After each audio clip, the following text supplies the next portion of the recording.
tough month for pretty well everybody, but when we're grieving, it's just an especially hard month. It's kind of the introduction to the Christmas season. By the way, I watch to see when Christmas actually starts.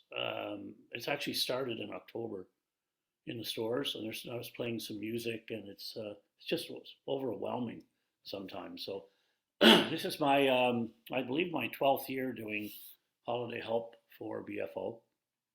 Um, I've done a couple of other talks too, but this is one I always like to do, and I like to do it in November rather than December. I think December is a little too late to introduce this.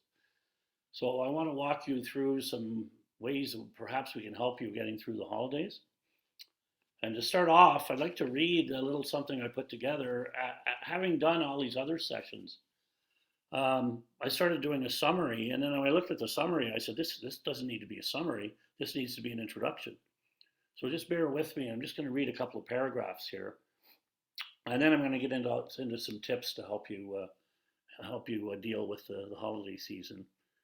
Um, so there's nothing so scary as to not knowing what's happening to ourselves when we are grieving. The unknown can be scarier than the facts. By simply knowing that such things that you're feeling right now are normal, and you're wondering if you'll ever make through the depths of your grief to the other side, can make the process smoother. Grief is a process, and it's not your enemy. Grief is not an enemy. It's a companion to help you heal. Okay. Knowing and understanding grief does not make for less pain, because the pain in grief is mandatory. I'm going to talk to you about that. But comprehension can really help you. So Tom Hanks, I'm sure some of you are Tom Hanks fans, when he played the role of Mr. Rogers, he mentioned if it's mentionable, it's manageable. And the number one way to heal with a loss is to talk about it. It's your number one way to heal, okay? People in this workshop especially have often expressed a wish to hibernate from November to January to eliminate the holidays completely. Now, I know some of you are getting your flu shots and your fifth booster, right? But if you get a booster to get you through the holidays, would be rather nice, but we don't have one of those, right? We can try to mentally ignore the holidays by pretending they don't exist, but it takes tremendous effort and energy to deny all of the input we see around us. Try to avoid canceling the holidays despite the temptation. It's okay to avoid some circumstances you don't feel ready to handle, but avoid completely isolating yourself. You may hurt. In fact, you're hurting, but you're going to survive. Having done this program this many years, people survive and do well. But Christmas can be very, very difficult. Understand it's okay not to have a good time. You don't have to have a good time. There might be no way you think you can make this holiday season in a positive way at all. Allow that you may not enjoy the parties, the reunions, or the events, but it's also okay to have a good time even though you've experienced loss. You do not have to deny pleasure to yourself or your family. While grieving, we often feel guilty about having fun, as if we should be miserable 24 hours a day. I have seen this consistently over the years. We can't be having fun, it's too early. How long does it take before you're allowed to have fun? Well, it could be like 17 months, 3 days, 4 hours. There's no time limit on that, right? So our love is not measured by the extent of our grief, and few of us would want others to be forever sad because we were gone. Okay? Brittany had mentioned give yourself permission to be vulnerable. This is very important when you grieve. I also would like you to give yourself permission to grieve and permission to be angry if that's necessary. Anger is a very common emotion when you're in grief. I'd also like you to give yourself permission um, to work with some of the tips that I'll be giving you. Okay. Now I haven't talked to any of you probably before, so I just want to give you some grief tips here. So grief is a normal response to any loss, and it's healthy. It's normal and healthy. Queen Mother said grief is a cost of loving someone or something. She nailed it when she got that one. Grief is a cost of loving. And I'll often say to people, well, the lost one that you have, if you were to have the opportunity to go back and have that same person for the same amount of time, would you go back and do it again? And then people say yes. And then I will say to them, would you love them in the same way? They said, no, I'd love them even more. But see, grief is a cost of loving. It's non-negotiable, right? Grief is not an enemy, and grief and mourning are not the same thing. A lot of people think they're the same. So grief is your internal response to loss. It's inside. Mourning is taking what's inside and putting it outside, and that's what bereaved families do better than anybody. I don't know what we do without them. And I've been doing things here for, it must be 12, 14, 15 years in total. They're providing such an important service, right? And they have well-trained facilitators. So understand, because mourning is not the same as grief, you have 4 needs of mourning that you need to know. And this is for everybody, okay? Number 1, you have to acknowledge the loss or the death. And you're here, so you've done that, right? You have to acknowledge loss. You have to feel the pain. That's non-negotiable. And I would love to wave a magic wand and take that pain away, but it's part of that loving that you had. And it's just necessary to deal with it. And the first thing that goes after a death for most people is a loss of joy.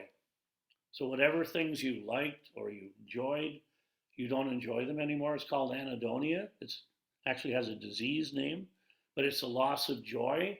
And that's going to come back once you've done your mourning effectively.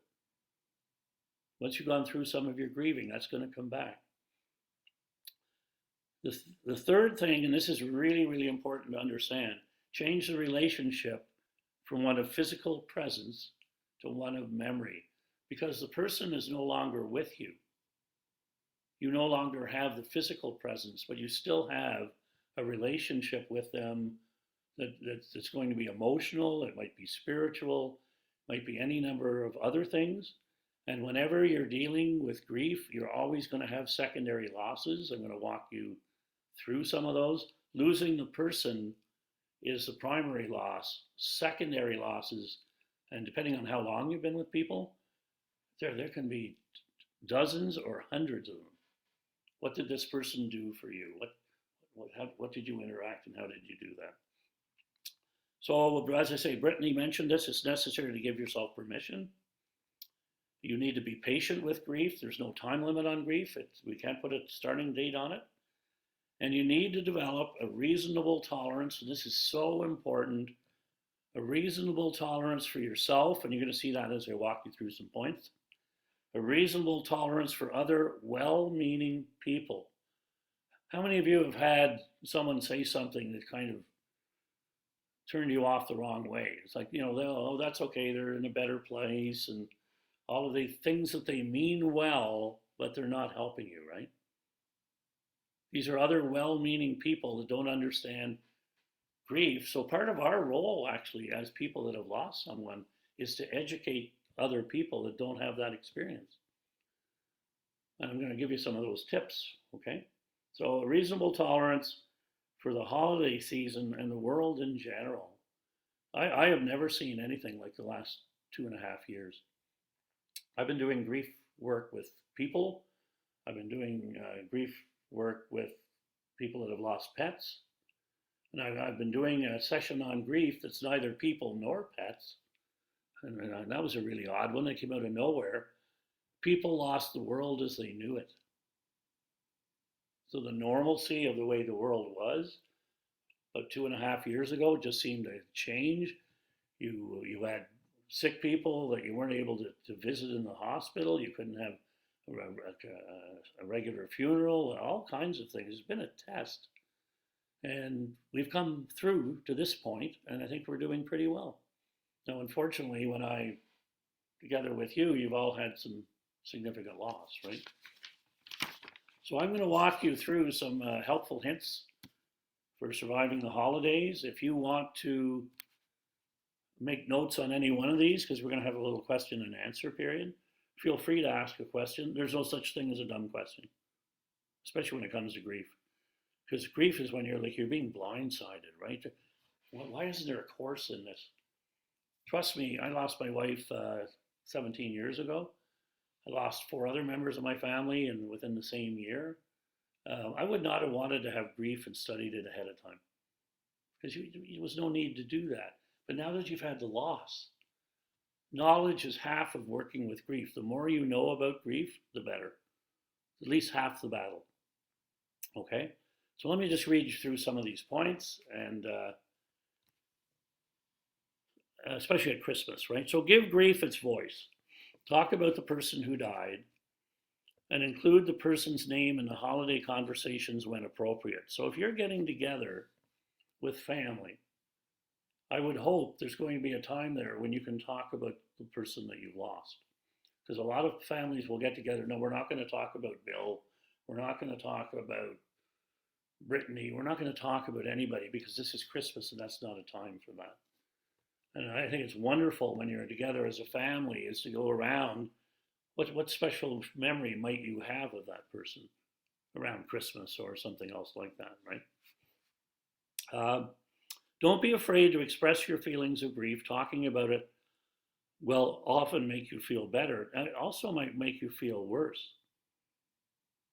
Now, I don't know if you've noticed that with BFO, but when you first come to these sessions, sometimes on the first one, you feel worse the next day or next couple of days. And then it's kind of like, well, what's that all about? Because you're stirring up things that need to be stirred up and need to be discussed. So I always tell people when I'm working with people, you can't leave before the second session because you are going to have some questions whether this is really beneficial, but it is. But you just need to know that. Hang in there with that, okay? Be tolerant of your physical and psychological limits. Feelings of loss will probably leave you fatigued. Matter of fact, it's pretty well guaranteed to do that. It's so exhausting physically that you may be getting invitations that you might want to go to, or you might want to say no to. It's your call this year to say to people. Let's say you're asked to go to a Christmas function, and you can say to them, you know, I don't really think I'm up to that this year. Thank you for asking. I hope you have a good time with that. Or you can give them a conditional no. So a conditional no is where you say, I don't think I'm going to feel, right now I don't feel able to do that. But should I feel like it on that day, would I be able to come? And you're actually kind of showing that you have days that are up and down. Or you can do a conditional yes. I'll say yes to that event because I'd really like to go. But as it approaches, and if it's one of those days, I may have to change my mind. Would you be okay with that? And I wish I'd learned that years ago. I was invited to my best friend's house for Christmas dinner as after my wife died, and I went and I showed up and I got to the front door, and the door opened. There was three couples in there that I knew, and the couple had invited me, and I couldn't go in. I mean, these are some of the things you're going to be feeling. I just couldn't go in. It felt awful. So I said, I can't do this, and I went back home, and George, who was my best friend, showed up half an hour later. And I said, what are you doing here? And he says, I just thought you needed to have someone with you. And I brought you some dinner. And I said, well, what about Marion and all those other things? That she can take care of that. It was so thoughtful for him to do that, right? Because the gift of presence is very, very powerful. So a conditional yes, conditional no, very, very, very powerful techniques. I would say if you can have a family meeting about Christmas, get everyone included, and talk about what is Christmas going to look like this year. What are we going to do? Are we planning to have the traditional dinner? Where are we going to have it? Because some people may not want to have it in the traditional home they had it before. Who's going to do what? What traditions do we have to hang on to? Are we able to let go of some? One thing that's fascinated me over doing this work over the years is how many people wish they could address all the traditions that they have, and they would get rid of half of them. We don't need them anymore, but no one ever questions them because they're traditions. Now, how did they become a tradition? Because it happened twice. So once you do it once and then you do it again, or do it a third time, it becomes expected. And half the time people say, you don't need that anymore, right? Are some of you going to question putting up a tree this year, right? That's something. Are you some of the other things you're going to question? Are you putting up lights? We had a fellow first year after his wife died, he put the tree up, but he put one ornament on it. And he called me. He said, "That's the best I can do." I said, "That's very good. That's a step forward." Next year he put it up. He did all the ornaments on it, but he didn't put any lights. And then the third year after, he put the lights on. And every year he'd call me. He says, I'm making progress. And I said, "Good for you." And now he's at the point where he's back doing whatever he wants to do. But there's no rush when you're going through these things. I want you to keep thinking, and I'm going to bring the word back, yet. And then I'm going to bring Brittany's point back, or so one other one she made. Be gentle with yourself this year, and be gentle with others that may not understand what you're going through. That's really, really important we do that, okay? I think I talked about this, but be prepared for well-meaning people who may give you well-intended but misguided advice on how to handle the holiday season. So you may hear things like, "Don't feel bad, he's in a better place." Or, this is a huge one, by the way, "You've got to be strong for your children." You hear a lot of this one. You need to be strong for your children, when I would say that's not a message I would want to send you. I want you to be with the children, and I want you to grieve, and I want you to show them that it's okay to cry and to feel sad. Because we're the role models for the kids. Kids know how to grieve if we let them. They're very good at it. But we need to kind of role model that. And this is one I've been working on for at least 12, 13 years. I had a grandmother that was in one of my sessions, and she says, when the kids come over, I take all the pictures down of my husband, granddad. They call him Papa. I take them all down, and when the kids come over, they're there like 10 minutes. They want to go home. I said, "They're not having a good time there?" "No. One will talk to me, and the other phones their mom." And I said, "Why do you take all the pictures down?" "Because that brings back memories. And I don't want them to have memories of Papa." When I would say just the opposite. I would want them to come over and see those pictures and talk about their grandfather. So we were talking. I said, what did your kids like when they used to come over?" She said, "Well, they used to go out in the backyard and play Frisbee with Papa. But they can't do that now." She says, "I tried Frisbee. I'm not very good at it." And I said, "Would you like to try with them again? Next time when they come over, have them put all those pictures back up, and then talk about, do you miss Grandpa as much as I do?" And they started to look at pictures and started to laugh and started to cry. These are all emotions that are necessary. So you don't have to be strong necessarily for other people as kind of role model. Hope that makes some sense for you. Don't deny yourself the gift of healing tears. Crying is a natural outlet for grief. Now, again, you probably would not know this. They've done a study on tears. Everything in the world is studied these days. So they studied tears of people that were watching a happy movie, and they studied tears of people that were grieving. And they found the chemical makeup of those tears was different. So happy tears didn't have any toxins in them, but grief tears did. So you want to get those tears out if you can. And crying is not a sign of weakness. It's a sign of loving. So you don't want to hold those tears back. Now you might say, "Well, I don't want to cry inappropriately at work if you're working or in public." So you may want to maybe consider that. But I've always found if you're ready to cry, feel free to do that. The fear sometimes is you might embarrass other people that are around. But I always encouraged it at the dinner table at Christmas. And people say, I may have to excuse myself from the dinner table. If that's okay with everybody, just let me go to my room. And no one should ever come and knock on the door to see how you're doing. You should just say to people, when I'm ready, I'll come back, because you don't want to interrupt the healing process. That's very, very important. Okay. So we grieve not only the person who died, we grieve the life we lived with the loved one. So, what might be some of the issues at Christmas that might come up that might be difficult for you, right? So, one of them is receiving Christmas cards. And you may get Christmas cards addressed to you and your loved one, and that can be very difficult.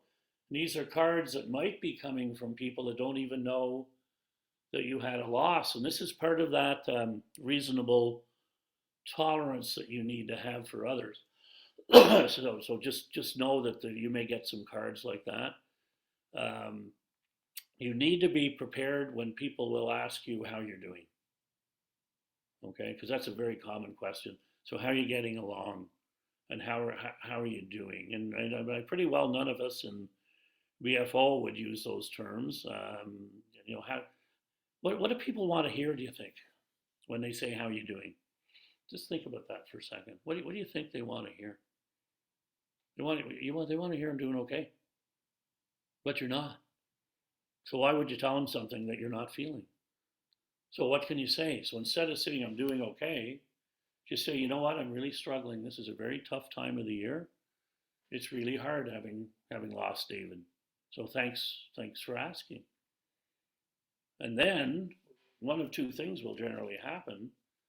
People that are not comfortable with that will remove themselves from you because they don't want to talk about it. And the other ones that can give you support will give you support. And we're not very good at asking for support. I don't know about you, but I had all kinds of trouble when I was going through the initial phases of grief where I needed help to get things done. But people would say, if you need anything, call me. And I said, no, everything's fine. I don't need any help. When you do. So if you've got a community little group that'll say, I'll drive you. I know for 12 years now, I make it a point at Christmas to drive people to places and even go as their partner to say, if you want to go there and you may want to have to leave, I'll go with you, because they're not capable of driving in some cases, right? They've lost that attention span that you need to drive well. So the tree can be a problem, like secondary losses, bringing out old memories. When you're unpacking Christmas decorations, you're unpacking memories. And for those of you that have bought an ornament every year, bought that one this year and they're all dated, those can be very difficult when you're putting them on the tree, but it can be very therapeutic to bring those out. So just a little thought about that. Allow yourself to backslide. Now, grief comes in waves. By the way, grief doesn't really come in stages. That the 5 stages, that's kind of a myth. So grief comes in waves. So you can have one day that you're feeling well, and then a day that you're not feeling so well, and then a half a day that you're feeling okay, and then a day you're not feeling okay. And what people think is if you're having a bad day, that means you're not going forward in your healing, you're going backwards. Okay? Now, what's interesting about grief, you can't go backwards. It's impossible. So once you start grieving, it's forward movement every day, no matter how you're feeling. So if you have a good day, good. If that's a bad day, you're moving forward. Doesn't make any sense. But you know what we've learned about grief? It's not sensical. It's not something that any one of you can figure out with your head. So I hope you're not trying to heal head first, heart later. It doesn't work. It's heart first, head later. Okay? So when you have a bad day, you're moving forward. Now, if you have what's called a tsunami day, that's where the emotion is so intense. You want to just jump in bed and pull the sheets up, and that's like the worst day. That is your best healing day. Now, I studied with Dr. Alan Wolfelt for 10 years in the US, going down every year, and he said, if you don't tell people this learning, then you can't do my work. You have your best healing on the days you feel the worst. That's a huge jump forward. So at the end of a bad day, just say, hey, that was a dandy. That was like 5 out of 5 on the miserable scale, but that was a huge step forward. You're going to have them. By the way, don't go looking for them. These days like that, they will find you. They just do that. And you see, there's nothing logical about grief. Imagine if we tried to make sense out of it, right? So grief is the cost of loving someone. How does that make sense? So the more I love someone, and the longer I'm with them, and the more intense I love them, the more grief I'm going to have. That's not sensible. There's nothing sensible about the worst days are your best healing days, but they are. And Dr. Kubler-Ross, if anybody's done any reading on grief, she said they got it all mixed up. All the stuff that I wrote, they took it, they turned it inside out and upside down. In the last book that she wrote, she says, we're going to correct this and get it right. She said, grief is like walking in the ocean. Some days you have water up to your knees, you can negotiate it fine. Some days you have water up to your navel, and it's a little harder to walk. And some days it's right up to your neck. And those are the real tough days, but they're all necessary, and you need to have them. So just remember those. If you take nothing else out of this, bad days are not a step backwards or a step forward. Okay? If that's a question I have later, you can ask me for that. I think I talked about this one. Ask for and accept help from others. And by the way, people will want to help you. And what I found in the past, sometimes people will say, "Well, I have children and grandchildren, and they have lives of their own, and I don't think I can ask them to do anything for me because that's just not fair." Now, would you agree life is sometimes unfair? You can just nod. Yeah. Is it sometimes hard? Yeah. And overall, it's pretty beneficial most of the time. But when you're in grief, you can't really process that right now, right? You're going through a hard time. So um, Christmas can be extremely difficult. So ask for and accept help from others. When I started asking for help, people would say, it's about time. I said, what do you mean it's about time? You're always helping us, and we want to help you, and you say no. So the emotional bank account you have with people is always out of balance. I'm always helping you.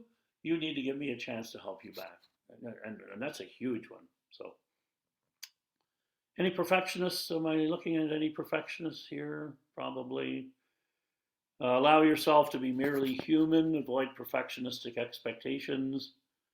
And remind yourself you don't have to please everybody all the time. Maybe you're the one that makes butter tarts or cooks the turkey, but you know what? This year, you can barely get dressed. Turkey's not for you. You better find someone else to do it. So that's why the family meeting is so powerful, right? Maybe we could have it catered. Maybe we don't have to have turkey. Let's start getting other people to do some of these things, right? Also, it's important to recognize that every family member has their own grief experience and may have different needs relating to celebrate the holidays, right? Because some people will it's almost like 24/7 with grief. It never stops. It just goes and goes and goes. And then they have family members that grieve for a bit and then go do something. And then they get mad at them. They say, you're not grieving the right way. Well, there's not just one way to grieve. Some people grieve differently than others. Children will grieve and then go play. But we need to understand and be tolerant. That's why that reasonable tolerance is so important, right? You don't have to buy a Christmas tree this year. You don't have to buy a Christmas tree. You can decorate less or not decorate at all. And if writing cards doesn't seem like something you want to do, don't do it. So what would happen if you didn't send cards out? Nothing. People might actually call, check in, see, are you okay? Are you doing all right? Last year, I had a lady that said, I'd like to send these cards out, but I know I'm not capable of writing them. And her best friend said, I'll write them for you. And she wrote down about 50 cards and mailed them out. And it was written by her best friend. She said, I was incapable of doing it. And sometimes you need to say, you know what, I'm just not capable of doing gifts this year. So I won't be doing gifts. Hope you understand that. I'm just not at that space where I can do that right now. It's very, very important. This was a neat one. I started this about 8 years ago. There was someone who died. He died of a massive heart attack in a car accident. And he was known in his neighborhood where he lived as Santa Claus. He went out, started going out late November, early December, walking at night down the street with all his costume on and his beard, ho, ho, ho. And everybody was looking out the windows and he was waving, and I'll be back at Christmas. And it was a pretty interesting, close-knit neighborhood that he had. And then unfortunately, he died, and I had his wife and son in one of our workshops. And she's saying, well, I don't know what to do this year, because every year we would meet and the neighbors would come. There was 12 couples. They'd come and he'd be Santa. And he'd ask them what they wanted for Christmas. And this was a big thing. But he says, we can't do that this year. I said, right, but what can you do? Like, people might want to come and just have an experience. So she put up a stocking by the fireplace. And she asked everybody, if you wanted to come, bring a story about her husband that maybe she didn't know, something funny or something that they can remember. And everybody brought a story and put it in the stocking. And the idea was, in the new year, every week she would take one of those stories out and phone the person, and they would talk over the phone, or they would get together and they would share that story. And what the result of that went on for months, actually. She said it just shows when someone dies physically, they're not gone, as long as we're talking about them and remembering them, especially with grandkids who have not had a chance to meet someone, maybe they died 3 or 4 years ago. You keep talking about stories, they'll remember that, right? So hanging stockings is pretty good. Let me see, I've got a couple other things I want to allow for questions. I did talk about this when I read the introduction, but give yourself permission to feel joy as well as sadness. And this is so hard for some people, because it's almost like when there's a death, then you're not allowed to be happy. You're not allowed to laugh. And there's a thing called joy guilt. I wrote a little session the other day, or last couple of months ago, and I was looking at how many different kinds of guilt are there. And I think it was up to about 17.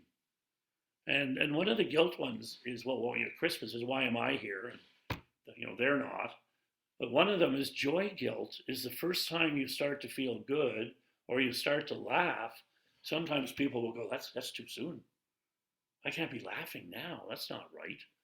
That means I'm not honoring the loss of that person. And I said, what would that person say if you were laughing? Would they say, how dare you? You can't do that. It's only been 11 months. Because there's this myth about, after a year, everything's going to be fine. There are cultures where they believe that year thing. But overall and in general, a year doesn't really prove anything. All it does is you had your first birthday, first this, first anniversary, first this, first Christmas. So does that mean they're all going to be better down the road? Well, of course not. Sometimes the second one can be worse than the first. Right? And by the way, a lot of people, when they've gone through their first, they were numb or in shock. So after someone's died, a lot of people will go into a temporary phase of a numbness or denial. And some people say, well, that's not good.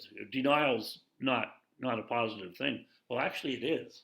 Initially, if you're going into denial and I don't want to believe this happened, I think they're going to come back, I think I heard them the other day, this kind of thing. Denial is not necessarily a bad thing when it's temporary, because you're not ready to grieve. And this is what's really fascinating about grief. Grief will not let you grieve till you're ready. You have to be ready to grieve. So what grief does, it suspends you from feeling the emotions you're going to have to feel to heal. And then all of a sudden, one day, grief says, okay, I think it's a good time to start this. And you'll be walking around going, gee, I thought I was doing okay. But all of a sudden, this is really difficult. You're now in the healing process, right? And that can take weeks, months, some people years. But if you're working with BFO and you're journaling and you're talking to the necessary people, some of you might be walking with Carl Dowsett on the walks, and his team there. I think those are all good things that you need to be doing, right? So just understanding that the participation, action is necessary when you want to get this grief going for you, right? Action. You don't want to just be sitting still. So if you can go to walks, you can go to meetings, you can go into your groups. I know you're going to have your groups after. I've been in a couple of those. I think they're very, very helpful. Brittany, I'm just watching the clock because I want to leave time for some questions. So are you okay? Yeah, we're doing well. Would you like to start with questions now, or are you still? Let's see if there's other major points there. I think I've got a lot of them. Talk about your grief. I talked about that.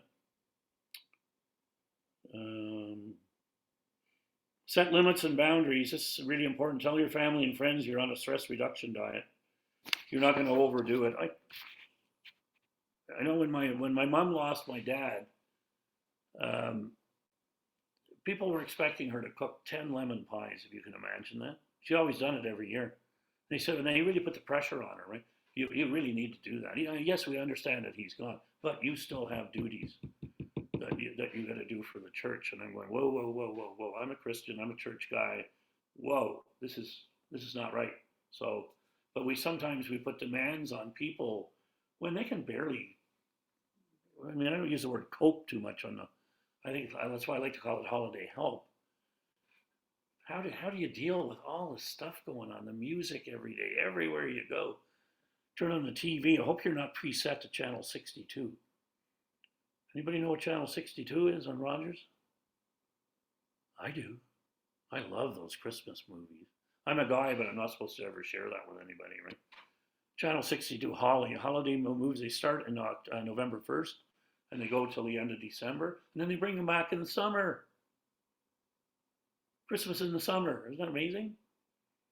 But you're overwhelmed with all this stuff, right?